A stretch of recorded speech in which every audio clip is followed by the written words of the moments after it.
رانا چکزئی مرکزی جوائنٹ صدر اور صوبائی chairman all Pakistan hydro electric workers union آج کوئٹہ کلب کے سامنے ہمارے ہزاروں مزدوروں نے مظاہرہ کیا اور یہ مظاہرے پورے ملک میں بھی ہو رہے ہیں، بلوچستان میں بھی ہو رہے ہیں۔ یہ مظاہرے پاور سیکٹر کی نجکاری اور مہنگائی کے خلاف ہے۔ ہم نے حکومت سے کہا ہے کہ وہ ٹیکسز کی بجائے بجلی، گیس اور اشیاء خردنوش کی مہنگائی کی بجائے وہ سول، فوجی اور اسٹیبلشمنٹ اور پارلیمنٹ اور عدلیہ اور یہ جو للے تللے یہ جو 40% کمیشن اس میں 50% کٹوتی کرے اور وہاں سے پیسے بچائے اور وہاں ٹیکس لوگوں پہ مزید نہ لگائے۔ اس وقت آٹا جو ہے وہ 1400 بوری پہ بھی نہیں مل رہا ہے، دالیں 400 سے اوپر گئی اور اب مزید مہنگائی ہو جائے گی۔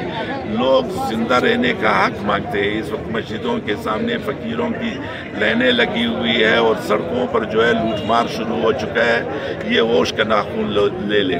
اور اس وقت جو اسمبلی میں جو لوگ بیٹھے ہوئے ہیں اس میں سب سے بڑا ذمہ جو ہے مولانا فضل الرحمان ہے کہ وہ اللہ والا بندہ ہے اور اللہ اور رسول کی بات بھی کرتا ہے کہ وہ آواز اٹھائے۔ نظرداری اور نواز شریف اور یہ پی ٹی آئی والا جو عمران خان ہے، کبھی بولتا ہے امریکہ نے ہم لوگوں کو وہ کیا ہے، کبھی کیا بول رہا ہے، وہ بکواس بند کرے اور لوگ صحیح نمائندگی کرے اور لوگوں کا حق کے لیے اسمبلیوں کو بھی اس نے چھوڑا۔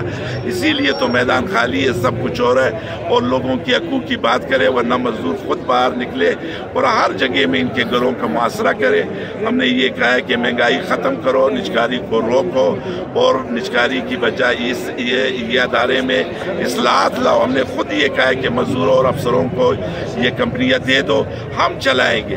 آپ بجلی چوروں کو چوری پہ دے رہے ہو اور ان کی عیاشی پہ ان کو عیاشی کرا رہے ہو اور پھر اس کو بیچ رہے ہو، تو یہ سلسلہ جو ہے ہم نہیں ہونے دیں گے اور اس کے لیے بجلی بند کرنی پڑی بھی اس سے ہم گریز نہیں کریں۔ اچھا جفری صاحب، آپ ایک طرف سے کہہ رہے ہیں کہ مولانا فضل الرحمان صاحب جو ہے وہ اللہ والے ہیں اور وہ پی ٹی آئی کی حکومت میں سب سے زیادہ ریلیاں، مظاہرے مہنگائی کے خلاف ان کی تھی۔ آج مہنگائی عمران خان کی حکومت سے زیادہ ہو گئی لیکن ابھی تک وہ نہ ہمیں احتجاج دیکھتے ہیں نہ کچھ۔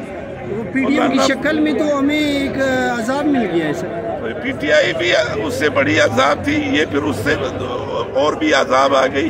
مولانا فضل الرحمان اس وقت جو تھا اس کو میرے خیال میں اس کو یہی چیز سوٹ کرتا تھا، وہ لگا ہوتا تھا روزانہ یہ مارچ وہ مارچ وہ مارچ، تو پتہ چل گیا کہ اس نے مارچ عوام کے لیے نہیں کیا بلکہ پیٹ کے لیے کیا۔ اس لیے اب وہ پیٹ بھرا ہوا ہے، دسترخوان پہ وہ سارے بیٹھے ہوئے اور وہ مطلب اپنا کام تو ان کا چل رہا ہے، ہم اس کی مذمت کرتے ہیں۔ لائے عمل کیا ہوگا؟ لائے عمل یہی جدوجہد ہے اور آخر میں بجلی بند۔